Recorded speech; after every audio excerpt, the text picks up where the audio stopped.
Olá, boa noite. Está começando mais uma edição do Jornal da Difusora. Vamos aos destaques de hoje. Homem é preso no centro de São Luís após ser flagrado mostrando partes íntimas para uma adolescente. Período chuvoso liga o alerta para os cuidados com a transmissão da dengue, chikungunya e zika. Candidato a prefeito Eduardo Braide cancela a agenda de campanha após vice ser diagnosticada com a Covid-19. E ainda há apresentações culturais e artísticas marcam o encerramento da Semana Estadual de Combate ao Feminicídio. O Jornal da Difusora já está no ar.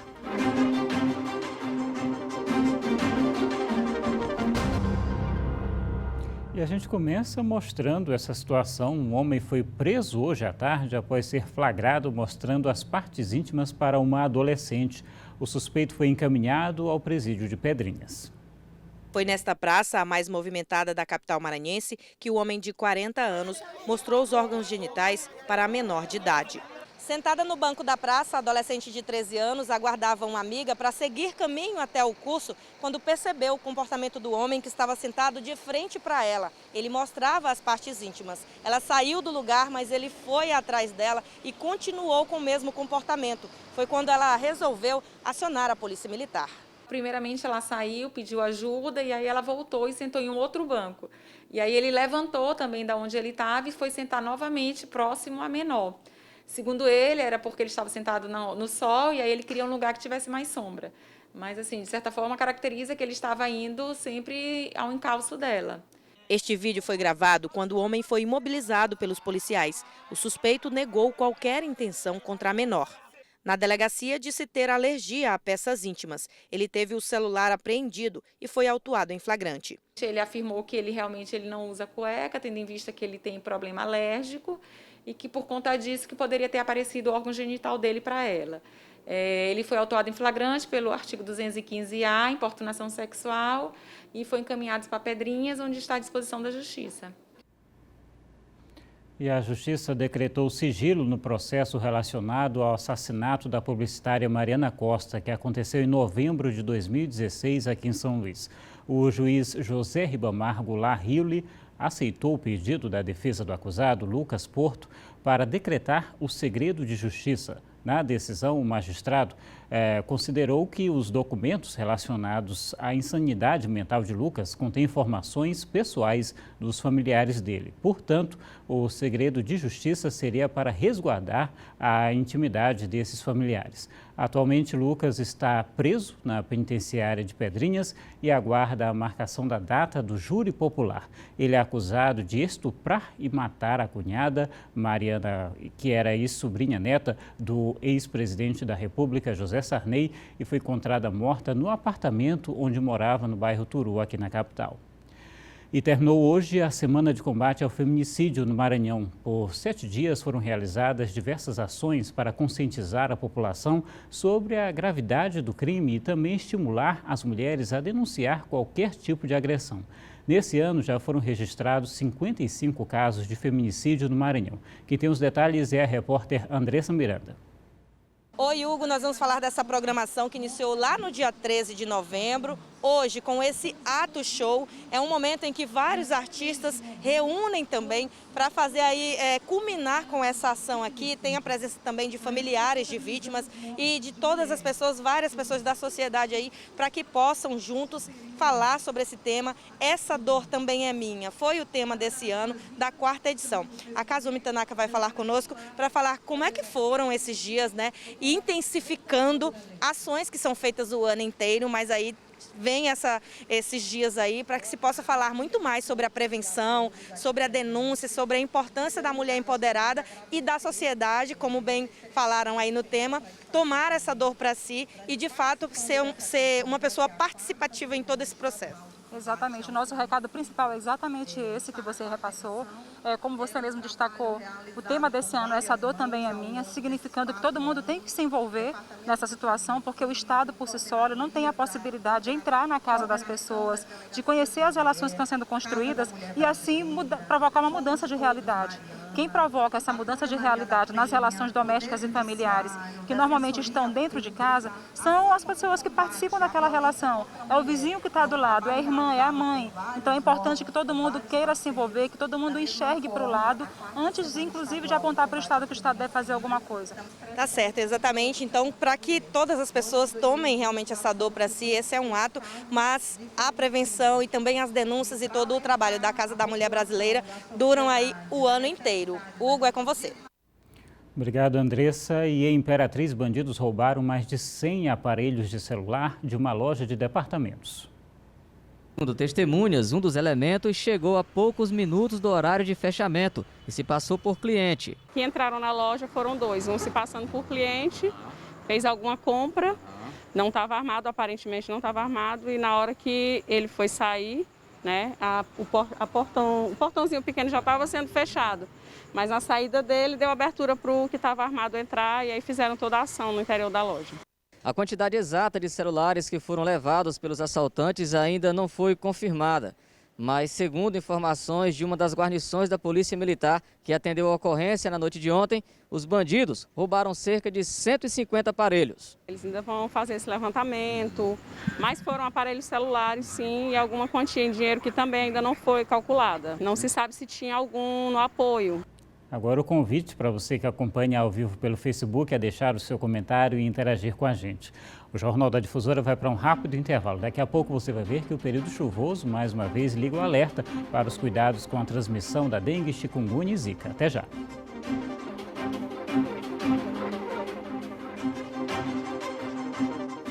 De volta, a hora de falar de eleições 2020.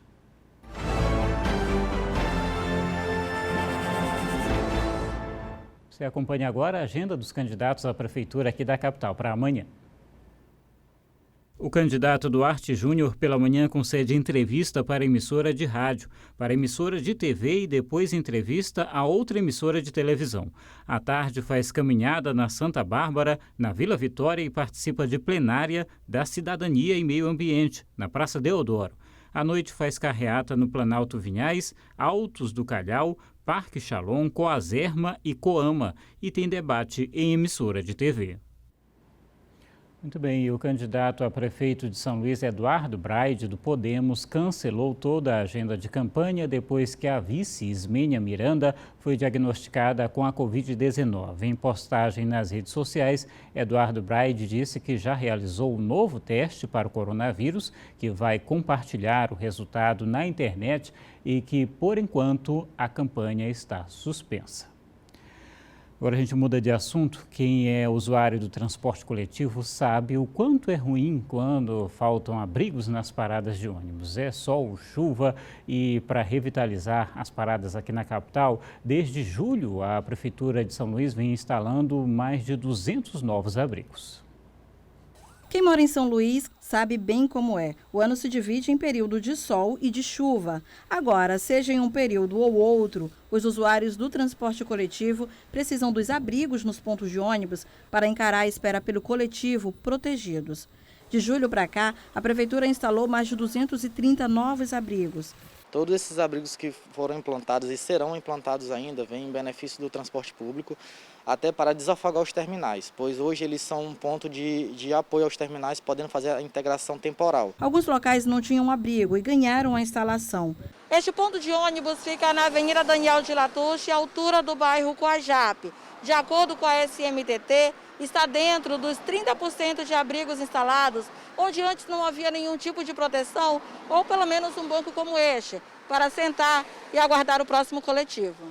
Seu João e a família vão para o Anjo da Guarda. A comodidade do abrigo no ponto de ônibus divide espaço com as marcas da ação de vândalos. Falta de respeito, né? Que é uma coisa que serve para todo mundo, então as pessoas dividir e preservar, né? Dona Marluce mora aqui perto e sempre pega o ônibus neste local. O novo abrigo ajuda na proteção. No final da tarde, você vê o pessoal que trabalha, tudo aqui fica lotado.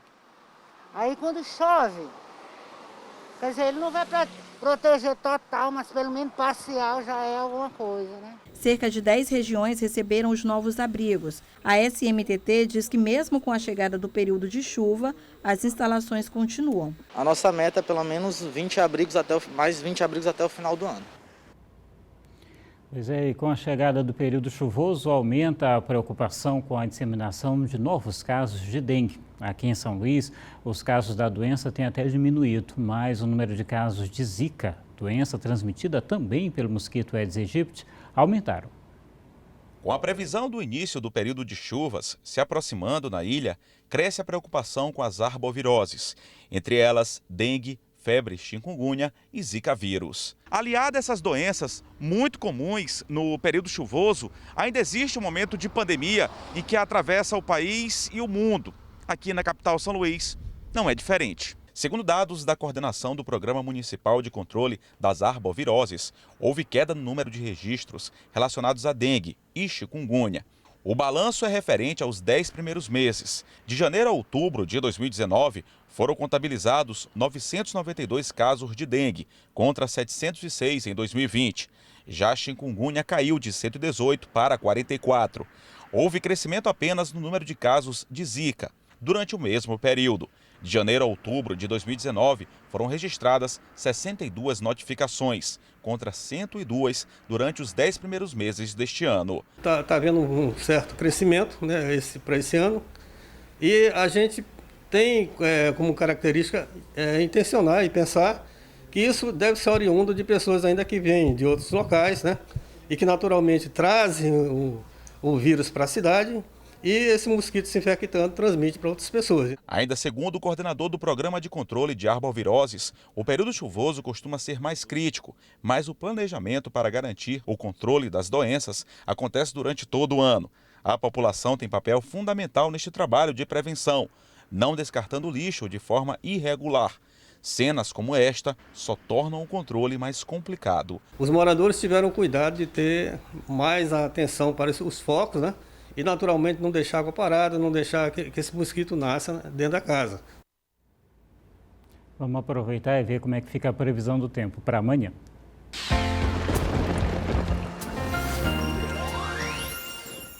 A gente começa aqui com a capital São Luís. Sol e aumento de nuvens pela manhã, à tarde e à noite podem ocorrer pancadas de chuva. A mínima está aqui no nosso telão de 24 graus e a máxima de 31. Agora vamos a Imperatriz, tempo seco, o sol aparece com algumas nuvens. A mínima aqui também 21 graus e máxima de 32. Já em Itapecuru-Mirim, sol e aumento de nuvens pela manhã com possibilidade de pancadas de chuva à tarde e à noite. Mínima de 25 e máxima de 32 graus. Agora a gente vai para um rápido intervalo. Daqui a pouco você vai ver a preparação do Flamengo para o jogo contra o Racing pela Libertadores da América. A partida vai ter transmissão pela TV Difusora. Até já.